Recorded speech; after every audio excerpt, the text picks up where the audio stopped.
दोस्तों, आपको भी बहुत लोग उपदेश देने चले आते होंगे कि शांत रहा करो, झगड़ा मत करो। लेकिन क्या ये सही है कि हम अपने इमोशंस को होल्ड करते रहें? कभी हमें भी बहुत गुस्सा आ सकता है, सामने वाला आपको गलत सलत बोलता रहे और हम कुछ भी ना करें। तो ऐसे में क्या करना है, ये जानने के लिए इस वीडियो को एंड तक देखें। दोस्तों, हम सभी का कभी ना कभी किसी न किसी से झगड़ा जरूर हुआ होगा और आगे भी होगा, क्योंकि हम अकेले नहीं जीते, हमेशा किसी न किसी के साथ में रहते हैं। घर में पेरेंट्स के साथ, या फिर हस्बैंड या वाइफ के साथ, ऑफिस में कलीग्स के साथ, किसी रेस्टोरेंट में या फिर किसी मॉल में, मतलब कभी भी कहीं भी आपके साथ कोई ना कोई रहता ही है। अब दो लोगों के बीच में प्रॉब्लम आना गलत नहीं है, बट उस प्रॉब्लम को कंस्ट्रक्टिवली हैंडल नहीं कर पाना बहुत गलत है। इस वीडियो में मैं आपको बताऊंगा कि कैसे हम कॉन्फ्लिक्ट्स को शांत दिमाग से खत्म कर सकते हैं। जब भी हमारा किसी से झगड़ा हुआ है, चाहे वे किसी नोन से हो या फिर किसी स्ट्रेंजर से ही क्यों ना हो, मैं शर्त लगाकर कह सकता हूं कि आप लोगों को उसके बाद बहुत बुरा फील हुआ होगा।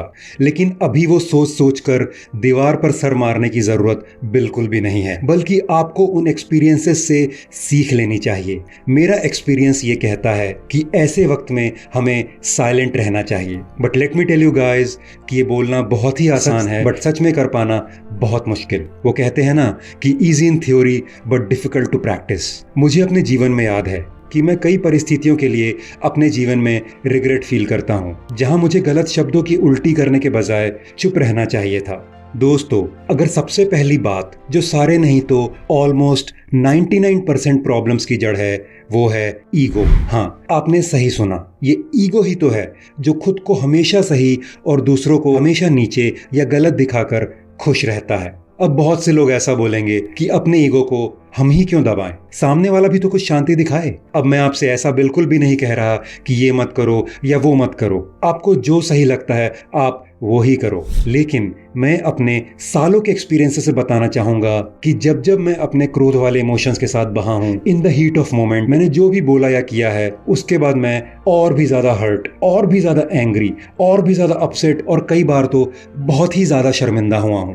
और ऐसा केवल मेरे साथ ही नहीं, बल्कि सामने वाला जिससे झगड़ा हुआ है उसके साथ भी ये सब, जैसे हर्ट, एंगर, अपसेट वाली फीलिंग्स आई हैं। हम सभी इन सिचुएशंस से गुजर चुके हैं। आप गुस्से में ऐसा कुछ कह जाते हैं जिसके लिए आपको बाद में पछताना पड़ता है। अपने आप को सही साबित करने की कोशिश में एक ही पॉइंट पर आकर अटक जाते हैं कि आप सही हैं। हो सकता है कि गुस्से में अनाप शनाप बोलकर आपने किसी कलीग, फ्रेंड, पेरेंट्स या अपने जीवन साथी या बच्चों के साथ संबंधों में ट्रस्ट खो दिया हो। झगड़ा करके मैं कभी भी अपना पॉइंट तो प्रूव नहीं कर पाया और मिसअंडरस्टैंडिंग ही क्रिएट हुई है। ऐसे समय में आप चाहते हैं आप उस रीसेट बटन को दबा सकें और फिर से एक बार अपनी बात को सही तरीके से रखने का मौका मिले। लेकिन दोस्तों, एक बार जबान से जब कुछ छूट गया तो फिर वो छूट ही गया। तो अब पॉइंट ये है कि किया क्या जाए। बहुत सिंपल सी बात है, रिएक्शन देने के बजाय मैं थोड़ा पॉज लेता हूँ, यानी कि थोड़ी देर शांत होता हूँ, 2 या 3 सेकंड के लिए, क्योंकि 2 सेकंड का पॉज भी आपको थोड़ा तो सोचने का समय देता ही है और आप अपने एग्रेशन को थोड़ा तो कंट्रोल कर लेते हो और आपके पास ऑप्शंस में से चूज करने के लिए टाइम मिल जाता है। पहला ऑप्शन रिस्पॉन्स देना, दूसरा ऑप्शन साइलेंट रहना। हम पहला ऑप्शन देखते हैं, इसमें मैंने कहा रिस्पॉन्स देना, ना कि रिएक्शन देना। तो रिएक्शन देना और रिस्पॉन्स देने में क्या डिफरेंस है? अब रिएक्शन इमीडिएट होता है, फटाफट से आपके थॉट्स या फीलिंग्स के बिना प्रोसेस हुए ही आप रिएक्ट कर जाते हो। आप नहीं सोचते हो कि जो मैं कर रहा हूं उसका क्या रिजल्ट होगा। ठीक इसके विपरीत रिस्पॉन्स करना मतलब आप सोच समझ कर आंसर देते हो। अब ऐसा नहीं है कि सामने वाला आपके सोच समझ कर बोलने के बाद प्यार से बात करने लग जाएगा, लेकिन एटलीस्ट आपने अपनी तरफ से झगड़ा रोकने की कोशिश तो करी। अभी दूसरा ऑप्शन है स्टेइंग साइलेंट।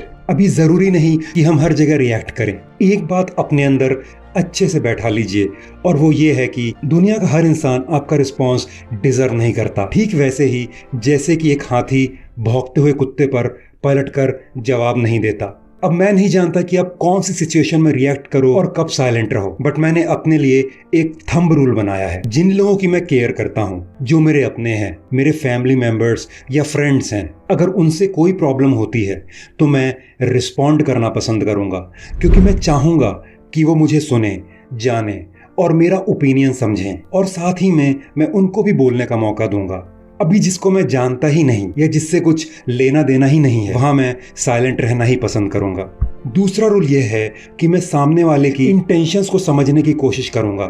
सामने वाला मुझसे कन्वर्सेशन करना चाहता है या फिर वो जानबूझकर झगड़ा करने की कोशिश कर रहा है, वो प्रॉब्लम सॉल्व करना चाहता है या फिर बस लड़ने के लिए तैयार ही बैठा है। उसको सिर्फ अपना पॉइंट प्रूव करना है और मुझे झगड़ा करने के लिए प्रवोक करना चाहता है। क्या उसको परवाह भी है कि मैं क्या बोलना चाहता हूँ? अगर तो वो झगड़ा करने के मूड में है तो मैं साइलेंट रहना ही पसंद करूंगा। अब कुछ शॉर्टकट्स भी होते हैं। आप गलत नहीं भी हो तब भी कॉन्फ्लिक्ट्स को शांत करने के लिए आप कुछ स्टेटमेंट्स का यूज कर सकते हो, जैसे कि I am sorry, I understand, I apologise. अभी अगर कॉन्फ्लिक्ट्स को सही तरीके से डील किया जाए तो इसके बहुत से पॉजिटिव रिजल्ट्स हो सकते हैं, जैसे कि increased understanding, stronger relationships and improved self knowledge. और दोस्तों, आखिरी में मैं यही बोलूंगा कि बुद्धा ने एक महामंत्र दिया था कि अपने आप को सही प्रूव करने और शांति में से मैं शांति चुनूंगा। जरा सोचिए इसके बारे में।